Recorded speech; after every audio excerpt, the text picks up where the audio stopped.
Hello, class. I think I'm all set to go. I had lunch. It's a beautiful day outside, and here I am. I'm sort of sitting in the darkness in here, but hopefully you can see this okay. And I probably should have a light on it, but unfortunately, well, I could turn these lights on. I don't know if that helps a lot. Might help, might not, because the light, of course, is right above where this is. But that might give it a little better contrast. So what I wanted to do with this lecture is I wanted to take it a step further to the impedance of the inductor and the impedance of the capacitor and how that affects power. We're still talking about power, right? So when we look at the impedance of the inductor, let's just look at that first. We see that the impedance is 0 plus j omega L, right? And of course, that's in ohms. And we also could write that as omega L at an angle of 90 degrees. Positive 90 degrees because we've got a positive here, right? So it's plus. And when we look at, I'm just going to draw the complex plane here again. When we end up looking at that, this is what it is. It's that phasor right there. And of course, the magnitude of that phasor is omega L. And it is at 90 degrees to the positive real axis on my complex plane. So, so we've got that. And so when we then look at how this plays out, right? Let's draw our waveform again. And I'm going to start the same way that I did with resistance. I'm going to start with a sine wave. Oh, that's a much better sine wave than I did the last time. So I'm going to start off with a sine wave, and I'm going to say that that is my voltage. I did notice that the colors didn't come through all that well in the last video, so I probably should just do it in black. I do have other colors, maybe the more stark colors like the blue seem to come through pretty good, but it also seemed very dark. So we'll see how it works. So I've got my voltage there, and let's say that we've got the same type of circuit that we had last time. This time I'm just going to have an inductor rather than a resistor. And of course, we've still got our positive and negative. I'm still going to say that I'm grounding that, but we always know that really the current is in the voltage. The voltage is a positive one and a negative at the next cycle. You know, you want to think about that too, because this takes into account omega, doesn't it? And we say omega equals 2 pi f, and that's in radians per second. But what's this? And I'm going to actually pick, you know, we're saying that this is, sometimes people can see it better when they have numbers. So let's say that's 10 volts. And let's say that our frequency is going to be 1,000 hertz. Now, 1,000 hertz is not my angular frequency, angular velocity, is it? So 2 pi f, I've got 2 pi, and we know that 2 pi is approximately 6.283, right? 6.283, and of course that is radians per cycle. I'm not going to write that in there because I'm just going to put in my frequency, which is 1,000 hertz, and that gives us 6,000, that's a 6,283 radians per second. I almost could use a thinner Sharpie. I probably should look into that. You know, in fact, I might even be able to use this pen here, but no, I don't think so. I think I need a little more. So let's get back to this. So now we're looking at this, but instead of it being a resistor, it's now an inductor. And we know what the angular frequency is right there, and we know that this is just going to be that times the inductance. So let's say that the inductance at this point is going to be zero point 0.1 Henry. Now we could also say that's 100 millihenries, can't we? So I'll use the 0.1 Henry because that's the primary unit for inductance. And that has all the kilograms and meters and seconds and amps, all the primary units rolled into it and everything else. So we've got that. And so if we look at that then, and we want to find out what the reactance is, omega L, right, which is the reactance, which is 6,283 times 0.1, which would be 628.3 ohms. So if we look at that representation of it up there, omega L at an angle of 90 degrees, which is what we have right here, we can write out what the impedance of the inductor is. It's just going to be 0 plus J 628.3 ohms.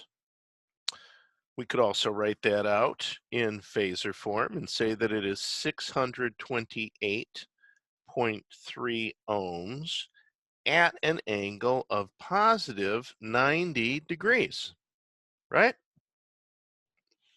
So that's what our impedance is. Now, we know what our voltage is.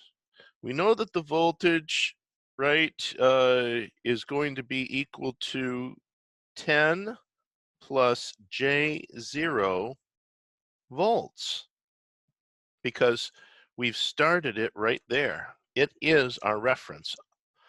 And I could also write the voltage in terms of a phasor, and that would be 10 volts at an angle of 0 degrees. So let's look at what our current looks like now. So our current is going to be equal to voltage divided by impedance, right? Because we know that voltage equals current times impedance. So voltage equals current times impedance. So current has to equal voltage divided by impedance.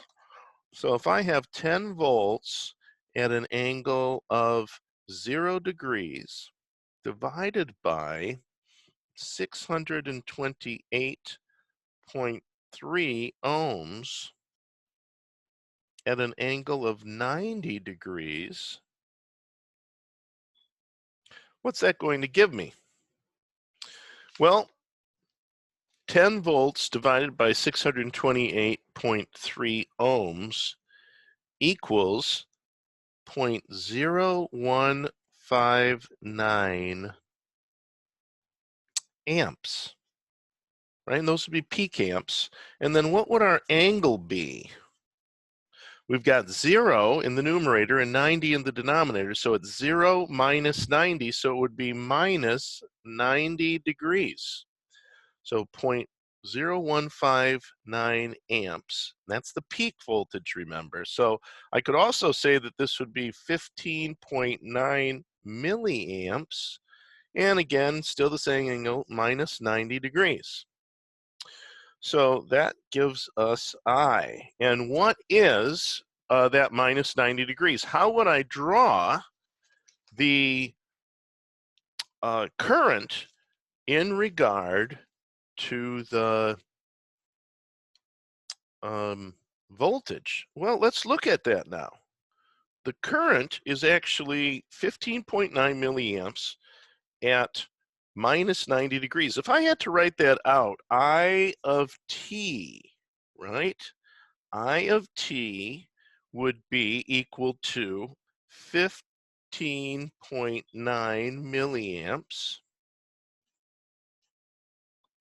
times the sine of omega t minus 90 degrees.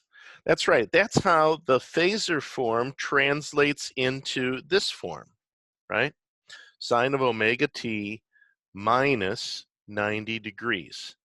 Now, if you remember before, I said if it's a positive, it shifts the curve to the left. But when it's a negative, it shifts the curve to the right. And so if I were to shift the curve to the right, let's take this curve right here, and then we're going to shift it to the right. We're going to shift it to the right how far? 90 degrees.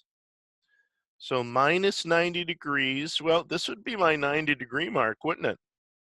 Right? Isn't that 1/4 of that wave?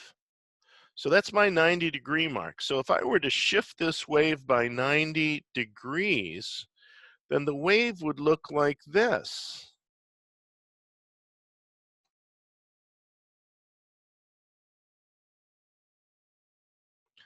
Does everyone see that? I don't know if you can see the blue so well. It also has a much thicker brush, but the V is the black one that starts right from 0 and goes this way, and then the current is shifted by 90 degrees. And which way is it shifted? To the right. Negative shifts to the right. I know I've said this before, but it's, you know, you want to really get this point. Positive shifts to the left. Make sure you put that in your thing. So you can see now that if I was to continue this on, and this would be what the current is, the current would actually be shifted to the right. Now you might say, well, why is that minus? Why does that show that it's a minus? And what's leading and what's lagging? Now, in this, what you can see is that the voltage leads the current, right? Now you're probably saying, no, I don't. The voltage leads the current. The voltage is to the left of the current, and that's what I want to point out. That's something that usually is not really understood well by students. Let's look at the line that we have here. Don't even worry about the amplitude. Let's look at the line that I have. Now, what is that? That's time, isn't it? Now, let's go back and let's say that right here is 1900. Right there, right at the beginning is 1900. And then let's say that right here, if I just follow that 90 degrees down, well, that's 1950, right? And that would be right, wouldn't it? Because isn't time going in this direction? So this would be 1900 and this would be 1950. Well, what happened first? 1900 or 1950? Does everyone see that? Does everyone see that the current is lagging? And that's because it's coming later. The first thing that happens is the voltage waveform. The voltage waveform starts here in 1900, let's say, and then starts going up. In fact, the current waveform doesn't even start until this one is already up to 1950. So you can see it's later in time. That's what I'm really trying to point out, is that this one happened first. Happened first. And then this happened second, right? So it's in there second. So the voltage is leading the current. Voltage leads, and that means to the left, current. You could say that the current lags behind the voltage, that the voltage starts up like this, and then the current, when it gets to a maximum, then the current starts up, right? So this one starts first, this one starts second, when this one has already gone through 90 degrees of its phase. So that is everything that you ever wanted to know about that. Oh, I'm sorry, it's not everything you wanted to know about that, but because what are we doing here? It's power, isn't it? So let's look at the power for that waveform. So you can see the power in this regard, and you could look at this too over here, and you could say, okay, well, how do I actually work the power out for this inductor? Because it's going to be VI. So the power, of course, is in RMS. So if I'm talking about V, I'm talking about 7.071 volts RMS, right, at an angle of 0 degrees. And then I, which I've got over here, is 15.9 milliamps, but of course that's milliamps peak, isn't it? There's always peak here. So we've got to multiply that 15.9 by 0.7071. 15.9 times 0.7071 equals 11.24. So I've got 11.24 milliamps RMS. Remember, I'm using milli here, so I have to always put in times 10 to the minus 3. And then that angle that's coming in at is minus 90 degrees, right? So if I multiply those all out, I end up getting 79.5. Power equals 79.5 milliwatts at an angle of minus 90 degrees. Why is it minus 90? Because I've got 0 plus a minus 90, and so that gives me minus 90 degrees. Now, I also want to point out another thing, too. Now, I've sort of continued this on because I wanted to show that this is negative. So I've got negative current there, but I've got positive voltage. So what is the power in this first quarter wave that I've got here? Minus and plus. Those would give me a minus power, wouldn't they? I'll try to use the red. I don't know if the red will come through that well, but let's try it. So in the first one, I get a minus power. Let's say that. Now, how about the second one when I go from here to here? Now, you can see that that's becoming positive, and the voltage is still positive, so I get a positive power. So these are the power things right there. They may come out black. I don't know. They look bright red to me, and I'm hoping that the camera's picking it up, but we'll see. So that's the power. That's the power back. Now, in the next one, what's the next? So I've got a positive here and a negative here. So that gives me a negative power pulse right there. And for the last one, you can see that this is minus and this is minus at the same time. So it looks like this. I want you to look at two things with the power curve. First of all, the power curve is twice the frequency of the regular voltage or current. So power wave is 2 times the frequency of voltage or current frequency, right? You can see that because this is going up. There's one in the first half wavelength of the voltage.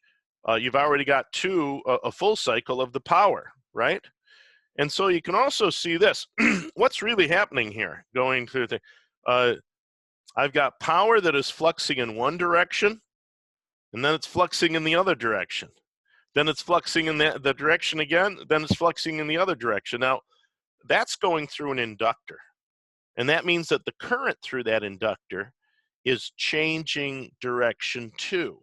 You can see that the current here is negative, then the current becomes positive, then the current is still positive, but the voltage has become negative. And so then the voltage is coming back the other way. But as far as power flow goes, I've got power flowing in, power flowing out. So I've got something that's heating up the inductor, and I've got something that's cooling down the inductor. If you want to think of it in terms of heat. Actually, you can't really think in terms of that because these are ideal components, and so there is no resistance. It would be like a superconductor inductor. The truth is that all inductors, because they're round with regular wire, have resistance associated with them. Anyway, I just wanted to show you how the power flows there. Now, we're going to see that same thing for a capacitor, and I'm going to stop the video here and put this up and then do the next video.